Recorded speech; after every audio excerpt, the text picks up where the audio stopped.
Hello, all you beautiful people. Don't even know what I was gonna start saying. Welcome! Dude, I don't know. My brain is caffeinated, but it's not thinking. Marcus, drawing. Okay. He went through an actual checklist. Okay, Yeah, this is our Monday morning in the office. All right. Bam. What's up, everybody? This is the next video in the series. We're gonna deal with the character today, Marcus. So, just like always, first thing you're gonna see is me sketching and illustrating the character. And then we're gonna see John over here. He's going to create some music that really imbues Marcus with the characteristics we feel that he should have. Ooh, expensive words. You might get more of those. Maybe not. I ran out of money.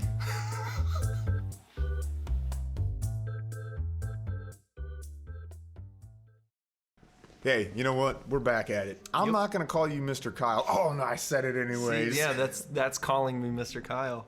Oh man, that's so circular, dude. Did you make any circles on Marcus? For his eyes, yeah. Hey, that fits into what we're doing. Hey, we're here to make Marcus, eh? Okay, Kyle, what was your inspiration for the little boy guy? So, for Marcus, it was a kind of the same thing where you see like male portraiture on Greek vases and stuff like that. And so I feel like we should have like a Greek vase counter. Every time I say that word in this project, it's just like Mr. Kyle and Greek vase, and we'll see which one wins. Which one wins? But yes, so on these pieces of pottery, the male figures, you know, the way that their hair is, obviously I talked about the hair for the fairy. The hair that I wanted to do for Marcus was obviously something that was a little bit more masculine than feminine. So, but I also wanted to try and keep that same style. And so again, that we'll see like kind of that technicality going into it. But as far as like the inspiration for it, it was literally, again, Greek vases. Greek vases. Now, before we move on from the inspiration thing, I feel like I accidentally pushed you too fast and sold you short on the fairy video. No, I just tripped and fell over. Was there anything besides the visual aspect that drove your inspiration for this? Like, for instance, when you heard me describe the music for the fairy, I talk about wanting to have a certain reverence and a certain playfulness and a certain wisdom, and I kind of kept that same vibe for Marcus. Was there anything about the characteristics of what you see his character fleshed out as something you wanted to present through this visual representation? Yeah, there's this weird like kids book that it was a kid's Bible, and it was all like Bible stories and stuff that I remember from being a kid. Was it white? Yeah. And then it had like yellow on the front? Yeah. I think we have that, and I had it. Well, I think we have one, and I had the same thing.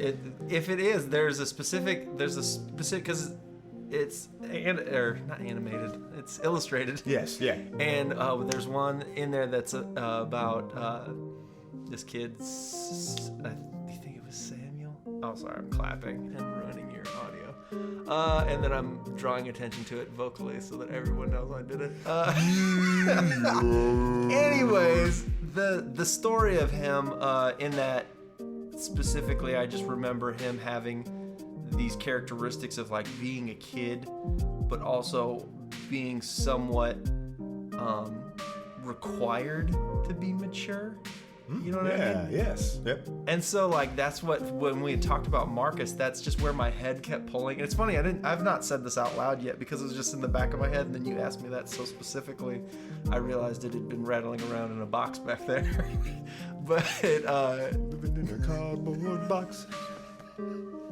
But yeah, is the idea that we wanted Marcus to be like a kid, obviously, but he's gonna have this youthful wisdom to him. Yeah. Where he kind of like, almost like Street Smarts, I guess, where he's gonna be the business liaison for the Cyclops. I love it. And so he's going to have this kind of like, I don't know, youthful maturity to him. He's gonna be shrewd. Right, and so I wanted to kind of portray that, and whenever I think of youthful maturity, I think back to that character. and so that's kind of where my other inspiration came from. I like it. I dig that. Yeah. So let's go together. Let's piggyback off this. Okay. I'm gonna keep blending these two questions because That's for fine. you they're very blendable. Yeah. In your toolkit, did you have to reach anywhere special? And then was the execution anything out of the ordinary? Or at this point in the project, are you pretty much established your art style and your tool set at this point? One thing that I haven't mentioned yet that I feel like I should have when we have been talking about toolkit is I do with each of these projects, texture and line weight obviously is a big thing that I'm thinking about. And so in Procreate, whenever I'm illustrating them, I pick different brushes. So you have a lot of different brushes you can pick from. And so the brushes I chose for the outline in this are thicker. They have more of a like sharp edges to them. So they kind of billow in the middle. Then they also have like they're textured a little bit because I also want it to have that kind of like, I don't know, I feel like that gives it that antique feel that Gotcha. you get in like a lot of ancient stuff. And so that is something in my toolkit that I've been using differently than what I did in say like Guy Wolf, where everything was more marker Clean. and comic book, like sharp edges. Clean. Yeah. I get you. So this It's has got texture some- that looks some like it was written noise. on papaya. Yeah. Or Papyrus? yeah, sorry. Not papyrus. So, what inspired you, John, to make the music for Marcus?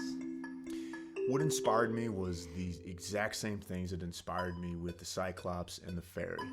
And I do not mind reiterating that because I really feel like that it cannot be stated enough and that it's an important element, especially for the musical aspects of this project that we're working on. And what I have to really say is that I'm glad because it's making me grow. We did a recent cast about growth and reflecting even more so on that and doing this project is it's having me grow. And even though I'm going to get ready to say the same thing, like again, I can't say it enough. Looking at the character, thinking about how they're going to be, and then pushing that into the music is the best thing that you could possibly do.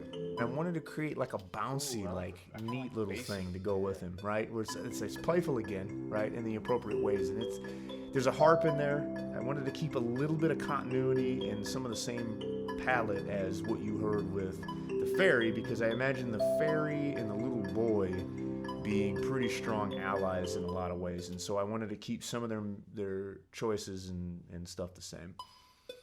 And yeah, and so you're getting ready to ask me execution, and so I just asked myself inadvertently. Yeah, because I think you saw that I had distracted myself and I was chasing my intellectual tail there. That's what friends are for.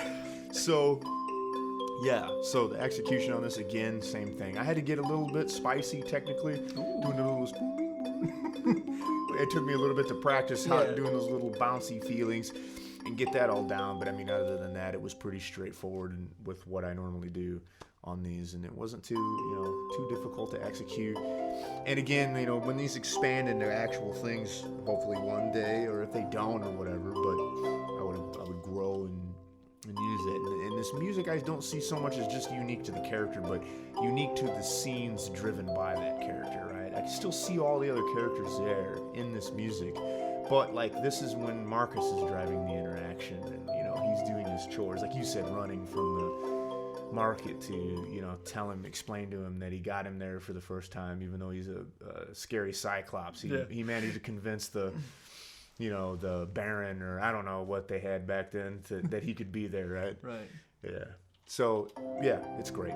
Okay, I saw the time. We listened to the song. We talked about the song. We hit the human pause button and showed you that we're not always 100% prepared for these things. And we talked through this mumbling, rumbling, jumbling, bumbling. And we make it to the end every time, though, folks.